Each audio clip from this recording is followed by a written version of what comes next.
In this article, we are going to learn the telescope. In previous article, we have learned the resolving power of microscope. Here we are going to learn the resolving power of telescope. What is telescope?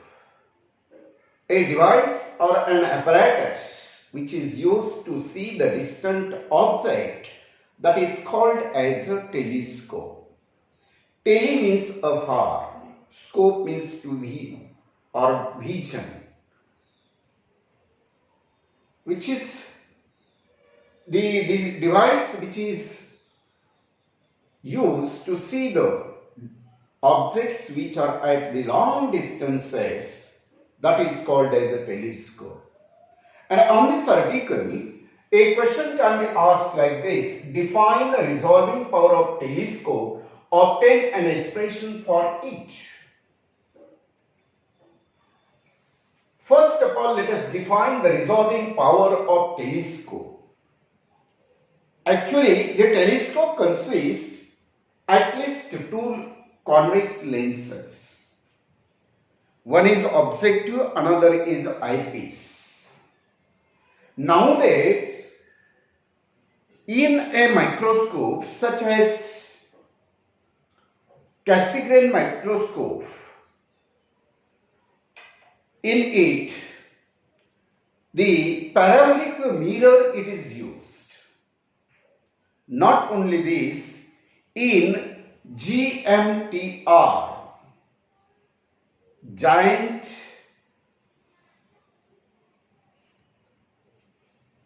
meter wave radio telescope, giant meter wave radio telescope, some slots of parabolic mirror they are being used to avoid the aberrations produced in it. Afterwards, we are going to discuss the GMTR. Now here, let us see this definition. Resolving power of telescope is defined as reciprocal of the least angular separation between the objects that are just resolved. Here, in this diagram, see here, these are the light which are coming from the distant star. Suppose this continuous light or the continuous lines indicates the light coming from one star and dotted lines indicates the light coming from another star. These stars are very much far away from us in the sky, and we want to see these stars through the telescope. They sustain very small angle with each other, even though they are since they are at a large distance from us, they are going to sustain very small angle theta over here. This is the lens of objective. Next, see here, these light rays, they are going to converge at point I, forming the image. Also, the light coming from the distant star, another distant star, they are going to converge at point I dash, forming the image I dash. These are two images of two stars. Now these stars are illuminated. They are luminous. They are going to emit the light, and therefore they are called as a self-luminous object, or they can be treated as a self-luminous object. Here the light is coming from self-luminous objects. It is falling on the objective, and their images, the images of the object, they are being formed on the screen at I dash and at R. Of course, by Rayleigh criterion, when applied to the Fraunhofer diffraction, it produces a diffraction pattern. This produces a first diffraction pattern. This produces a second diffraction pattern. Again, you will observe here the central maximum of first is going to coincide with first minimum of another diffraction pattern, and that's why this condition, it is the second condition, nothing but just resolved condition. So in this way we can obtain the images of distant stars by using the telescope on the screen. Let us obtain the expression for resolving power of the telescope. Here I have written, according to Rayleigh criterion, the minimum separation between the images I and I dash must be equal to radius of first dark Aries ring. In the previous one of the article we have learned that when there are two objects, there are two self-luminous objects, they are emitting the light, then they produces the Aries disk. They produces the Aries disk. Now, these Aries disk, they are in a such a way that, suppose this is one disk, this is another disk. Here, for first ring, for first dark ring, the separation between two objects, it is equal to the radius of the ring. And therefore, here we have written by Aries theory to Fraunhofer diffraction, the path difference between extreme rays at the first dark ring is 1.22 lambda. Already I have told you, when the sources are self-luminous, this 1.22 factor comes over here, and therefore path difference Bi dash minus Ai dash equal to 1.22 times lambda, where lambda is the wavelength of light. If capital D is, see here, this path difference, this is a Bi dash minus Ai dash, that gives the path difference between these two light rays, and therefore path difference Bi dash minus Ai dash equal to 1.22 times lambda if capital D is aperture. Aperture, it is nothing but it is the diameter of this objective lens. Then path difference Bi dash minus Ai dash equal to D into theta, where D is diameter of this objective, theta is angular separation between two light rays, that is equal to 1.22 times lambda, and hence limit of resolution theta equal to 1.22 times lambda upon capital D. Now, the resolving power of telescope, it is reciprocal of limit of resolution, that is equal to D upon 1.22 lambda. Take the reciprocal of this equation, and hence this is the required expression. Again, here this is the resolving power of telescope, that is equal to capital D upon 1.22 times lambda. It means that resolving power of telescope, it is inversely proportional to the wavelength lambda. It means if this wavelength is minimum, resolving power will be maximum, and for ultraviolet radiation or ultraviolet light, the wavelength is less than violet light, and that's why resolving power is greater.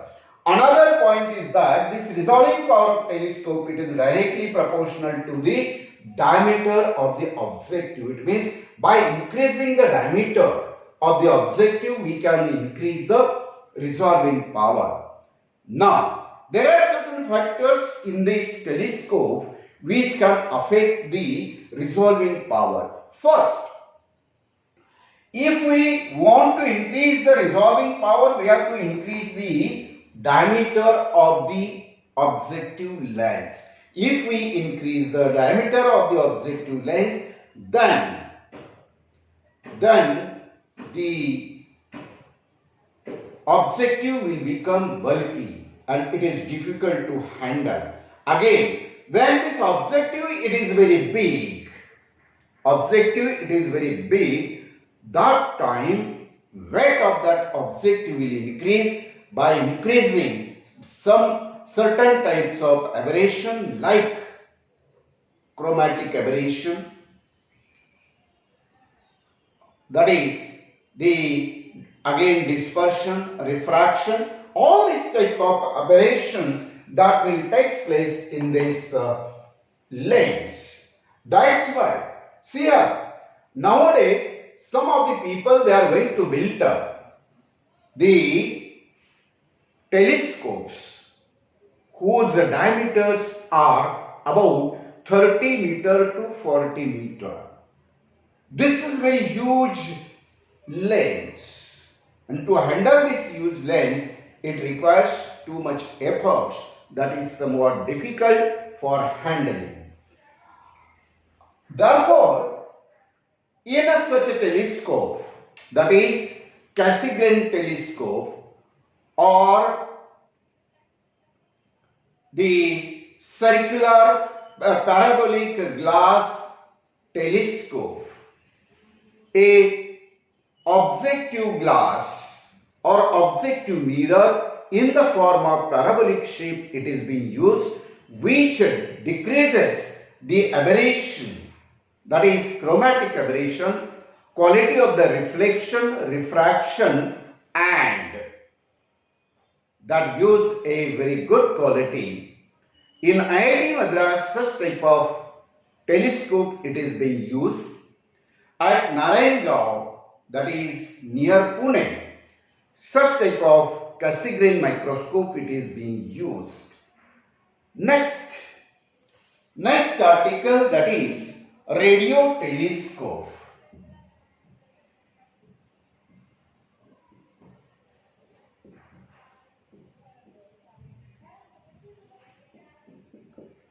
See here, for the transmission or to see the objects which are very far away from us,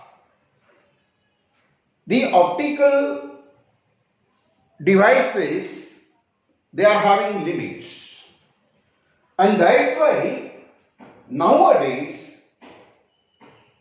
the telescopes, microscopes which are based on electricity or magnetism or electromagnetic waves, that are nothing but radio waves, it is being used. And this is one of the radio telescope. To send the signals up to a large distance, it requires about 45 meter antenna, or 45 kilometer antenna, which is impossible. And that's why a radio telescope consisting many of the dishes, see here, the big dishes which we uses for transmission or to capture the signal, they are nothing but the radio telescopes. The satellites that are about 36,000 kilometers from us, to transmit the signal from here to the satellite and from satellite to ground surface or to the receiving antenna, that requires a very large frequency. And to capture this frequency, it requires a very big antenna, and that's why by using a combination of many of the dish antennas, the signals can be captured in radar, in sonar, such instruments that uses such type of radio telescope. They are called as GMTR, Giant Meter Wave Radio Telescope. Giant Meter Wave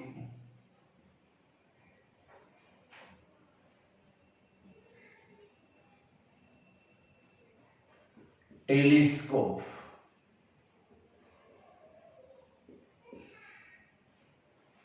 Giant Meter Wave Telescope. Got this? So this is the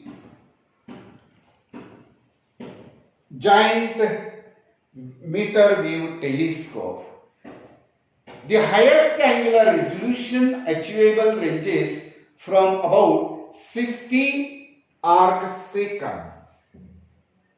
The highest range, it is 60 arc second. Now, what is 1 arc second? 1 arc second, that is equal to 1 upon 3600 degree.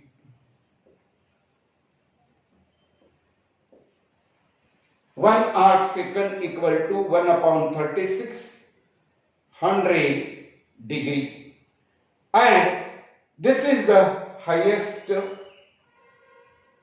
range for radio telescope.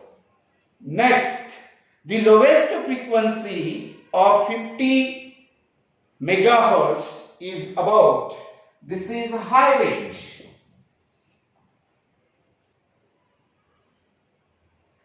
and low range, it is equal to 2 arc second.